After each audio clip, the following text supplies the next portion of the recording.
Hey. Thank you everyone for joining tonight. We're going to be discussing the art of copying another artist's work. And this is something that has been an interesting topic.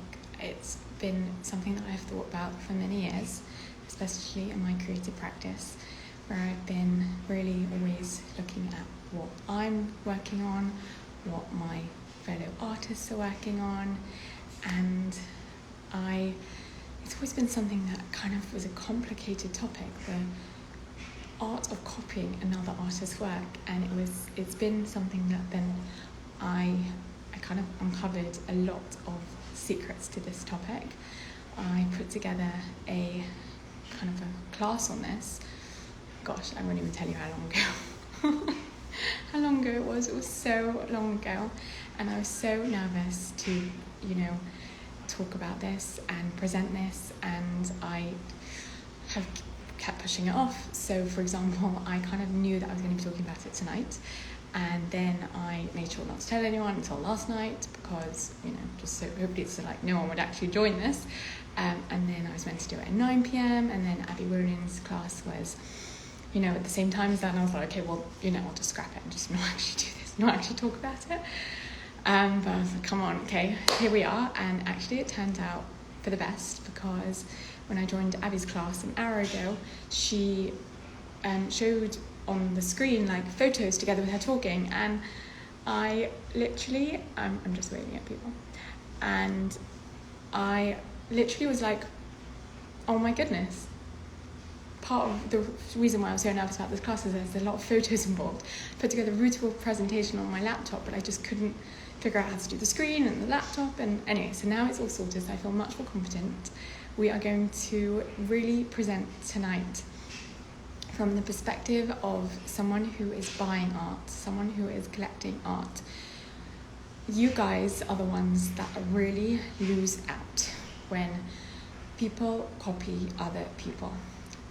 But what we're actually going to be talking tonight about is this problem of, copying, and how actually with understanding, education, and going back into the history of art, we can come up with a lot of solutions. And I'm really excited to share this with you, and I hope you will enjoy. If you've got comments, then I can see the screen, so just right below your questions, and I've got a pen and paper here, so I will be writing down anything other questions, and then I'll get back to you if I don't answer that. Cool. So I'm going to now first put up a painting, and this painting is, I think, one of the most copied paintings in the Jewish art scene, and it is a painting that every time I see it I get angry. The reason I get angry is because the artist is pretending that it's their composition, that it's their colouring, and it's actually not. It's another artist's work. It's Leonid Afromov's work. And when I put it on the screen for you, you're going to gasp, because you're going to have seen it in tons of homes, you're going to have seen it on tons of artists' Instagram feeds, and it's not their work, it's his. And I think it's just so important and ready to know from this point onwards that work we see on a daily basis kind of gives us a warm and funny fuzzy feeling inside, so we feel, it's recognizable, and people copy art, they are breeding on that familiarity. So I think that's firstly really important for you guys to realize that, if something feels a bit too familiar, it's probably because you've seen it before in another artist. So I'm going to put it up here. Let's hope that Abby was correct. Here. Okay, this. Oh no, wrong. See, I'm like, I've got it wrong. This one. This is the Gogh by Leonid Afromov's, and it is his. He originally painted this. It is his. He did it with palette knife and oil, and he has inspired many a paper party around the world. And so taking this painting, if you see it on another artist's Instagram feed and they're selling it, and I think the incredibly important thing to distinguish is, and they're selling it, that's a problem. That's plagiarism, that's copying, and that's wrong. If they're not selling it, they are copying someone else's work to improve their skills, amazing. Okay, so this is Leonard Afremov. The second most copied piece in the Jewish world is another piece of his. Shabbos candles. Literally, I can't tell you again, I just see this all day long. People get creative, come up with a new composition, come up with a new colouring. This is not your work, this is Leonard Afremov. He was a Russian immigrant, a Jewish immigrant. He's painted tons. He's very famous. His work is probably one of the most copied in the world. And just learn your facts. I just can't bear it. Okay, this third, I'm going to try and find it right now. It should be right in front of me, but I actually cannot see it, which is slightly worrying. I'm going to hope and pray that it is here. No, it's not. That is so mean. Let's see if I go into there.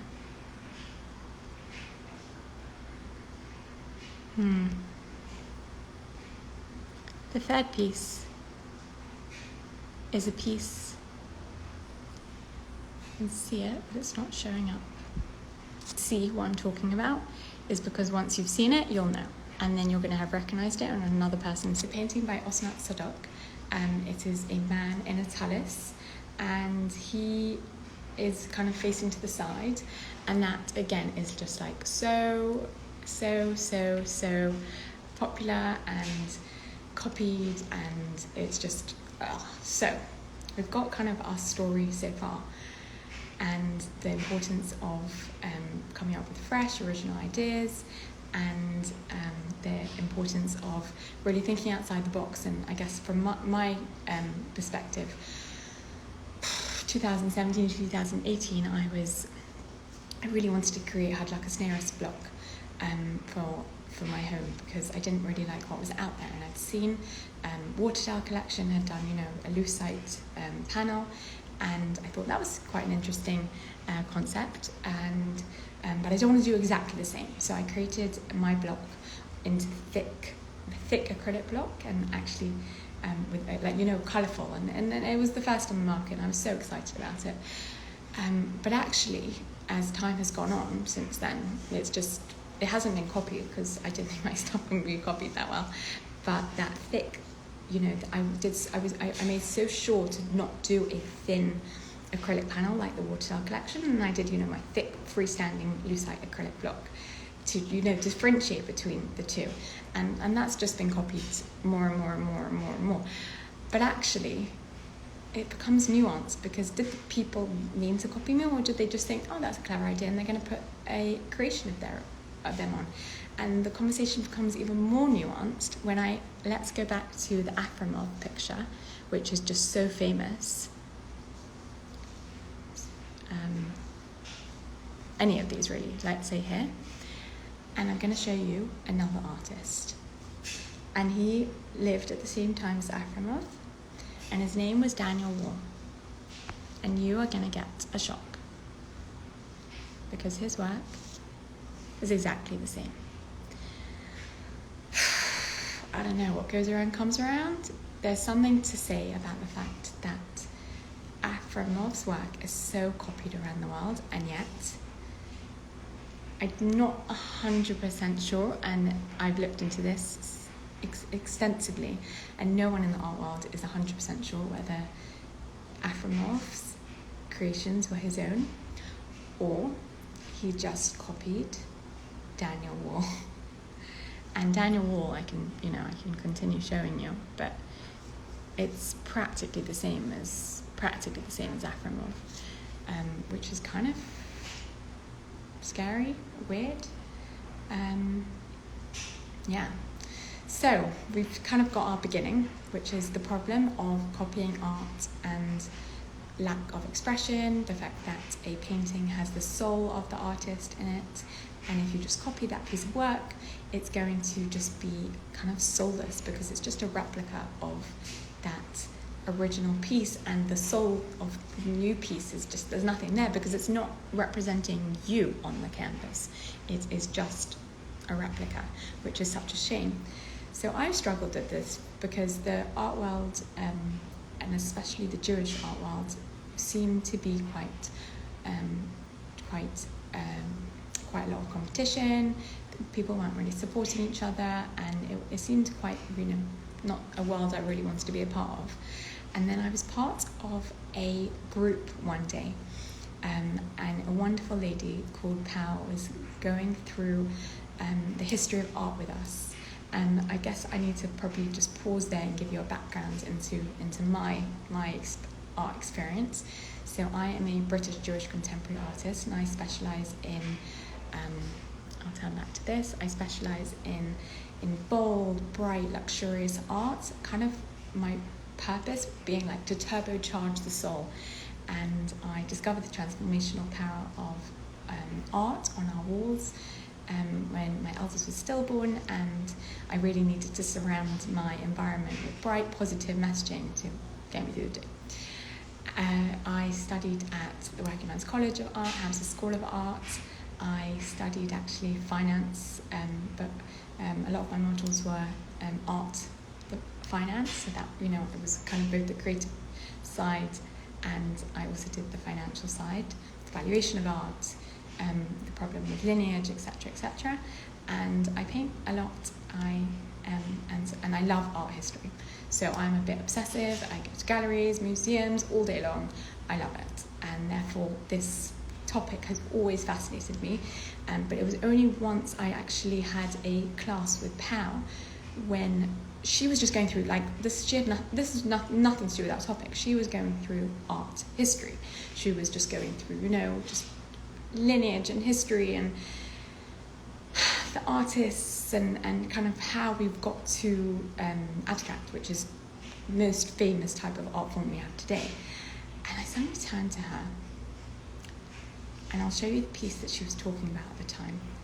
And suddenly it clicked, and I realised, and it dawned on me, that we have a solution to this old age problem of copying another artist's work. And I'm going to show you. And here it was just incredible. It was just really amazing. So I'm just going to now see what picture I'm going to show you. So here we have it. So you'll have to excuse the trying to see how graphic this picture is. We'll leave it up there. We'll leave it up there for the moment, just because I don't know my audience, and a lot of art. You and I know that a lot of art is new to you. So this is a totally naked woman, drawn by Edward Manet. It was in 1863, and he named this piece Olympia. So, Pal was going through, very nice, Manet, 1863. And she then went to the next page. And here I'm going to show you the proper piece.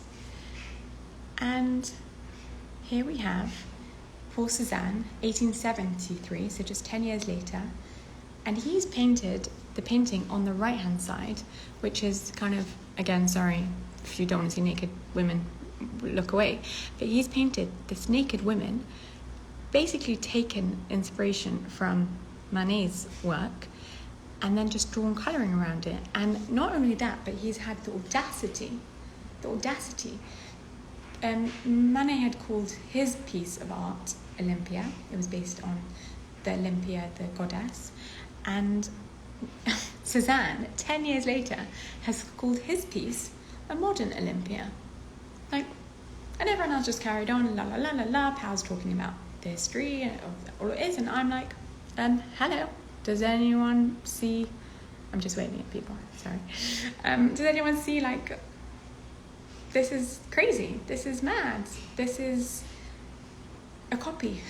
How are people not up in uproar? How is Manet not saying to Cezanne, how dare you copy my work? This was my idea.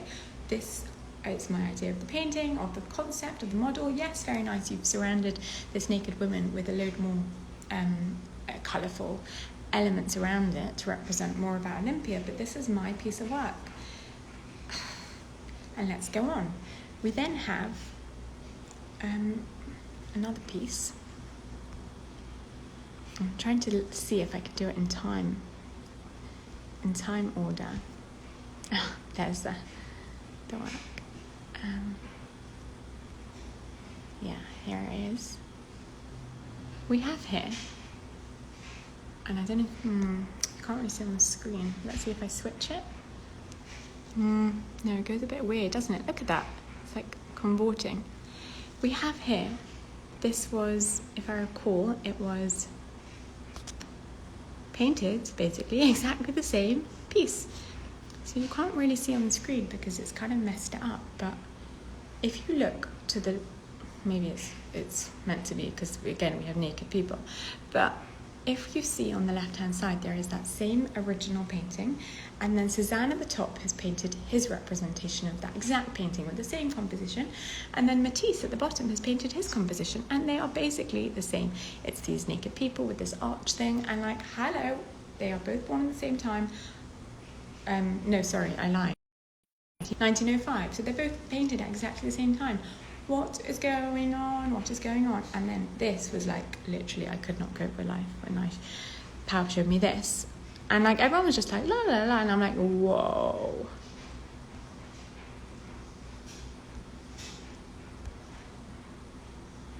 Another Henri Matisse.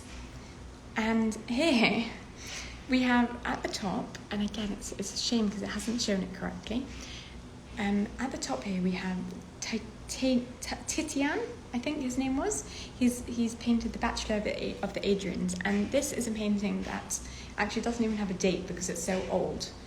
It's a painting, it was done hundreds and hundreds of years ago, and Henri Matisse in 1906 has basically taken this painting and just made a mockery of it. So he's taken the elements of the kind of, again, I don't know why, I'm now looking at this and I'm like, seriously, what's with the naked people tonight? But Henri Matisse has taken these characters that Titian had painted and has kind of made a montage with this red people with the red body dancing away, and he's just, and like, what in the world can these artists not come up with something fresh and new? What is going on? And then the last thing where I was like, enough is enough, was Vincent van Gogh. And you would think Vincent van Gogh is a master, he's really well known, he's really famous, he creates his own work, and I really hope this shows up on screen. It doesn't. Okay, can I quickly save this? Apologise about that, but we are back, and I'm going to show you this crazy picture.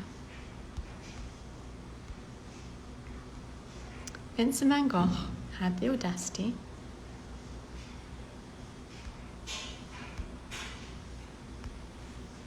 to take the work of his dear friend Jean-Francois Millet. He had painted in 1866 something called the Noon Nap, and this is what we have at the top. It's just a person sleeping. It's all work. When I load it up, yes. Cool. It's frozen. That is very mean.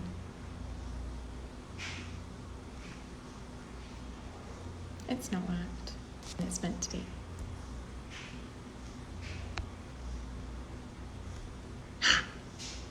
There we have it. And the reason why it was so important to show you guys is because Vincent van Gogh, the famous artist, has taken John Francis Millet's Noon Nap, painted in 1866, and just copied it. Like, really? He's just copied the exact thing. How disgusting is that? And like, what is going on? See, Vincent van Gogh has painted this Noon Nap in 1890. So he must have overlapped somehow with this Jean Francis Millet, who isn't even well known. And Vincent van Gogh's painting is incredibly famous. And what about this Millet? Like, I'd never heard of him until I had done all this research. Whew. So we have a conundrum. We have 5 minutes left before this live ends. So let's get to the crunch. We're going to look at the words that Vincent van Gogh says to his friend. Theo, about these copies, I started, and I've got them on the screen, but I don't know if you can see it properly. I started making them, and now I can, and it's very unclear.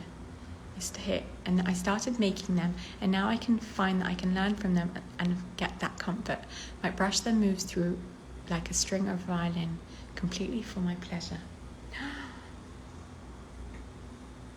So, what was going on? Why was Vincent van Gogh copying Millet's work? Turns out they were friends. Turns out they were in a group of artists that would collaborate, help each other, paint with each other, push each other, challenge each other,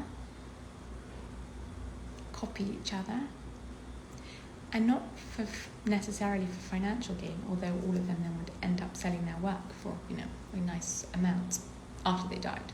But that's not relevant to today's conversation. What was going on was there was this group of artists who worked together. And by working together and by pushing each other along, they would be improving, pushing the boundaries, just kept going and promoting each other and cheering each other on. So we come back to our other examples that I spoke about before, the shock that I had when I saw Henri Matisse copying Titian. And no, this is actually something that Henri Matisse talks about, the inspiration that he got from the piece and the incredible feeling and passion that he felt about the piece, and he so wanted to represent something in his own manner, and he's named it so that is in honor of this original piece. And there's no element of copying here, because it is created, this painting has been painted out of respect for the original piece. And if we go to our naked woman, and we wonder why Paul Cezanne has called 10 years after Manet had painted Olympia, why has Cezanne named his new painting a modern Olympia? Because he is friends with Cezanne. They are, again, a cohort of artists that work together, challenge each other, push each other. And he has seen what Manet had created, and he thinks, oh, fascinating, let's look at this, let's discover this, let's copy this, let's look at it from another angle. And it's now he's calling it the modern Olympia. And again, just by using that name, that title, clearly shows a respect, a reverence for Manet, and Manet knows about the fact that Cezanne is copying his work, and he takes it as a compliment, and they are talking about the art, and they are working together in the art. And it was crazy because in this art history course, she wasn't even discussing kind of that element, but I suddenly was like, Pal, and I'm going to link her name below because she gives fabulous art history courses. I was like, Pal, this is the answer, this is the secret, this is what artists are missing today. The art of copying another artist's work, and I've specially titled it that way, is the art of copying another artist's work. Not because you want to be sneaky and you want to be cruel and rude, and to be honest, most people who copy are generally novices who don't realise that what they're doing is illegal and plagiarism, and they don't understand. I'm not talking about the group of artists that actually copy people's work for a living. Those are disgusting people, and I understand that they need to finance their families, but I don't really have an answer for those. But I'm not talking about the bad people, they're not bad, they're just ill-advised or whatever the term may be. I'm talking about you and I, and it's not just artists, it's anyone creative. There is so much abundance out there, and we need to look back at the history of art and see they worked in groups, they worked together. And if we work together and we help each other out and we look at each other's work and we critique it and we say, interesting colour theory here, but this, you use that material, no, I'm thinking, then we work together and for a greater good, and especially in the Jewish art world where there isn't that much originality that nowadays in terms of like we're all drawing the menorah and we're all drawing the kotel. If we work together, we will become better, and we are part of the creation. When we're creating something new, that is Hashem's creation, that's God's creation. It's within us, we can paint that. that we have the power to paint that. And so I really, really, really, really, really implore you guys, if you take one thing from tonight, it is about working together. It is about the abundance out there for all of us, and we can just look back at all our role models, and I'm doing this in inverted commas because I don't know whether there are role models, famous artists who really would come together and create. So I said I would be half an hour. I'm going to be finishing. If anyone has anything in the comments, put it below, or any questions.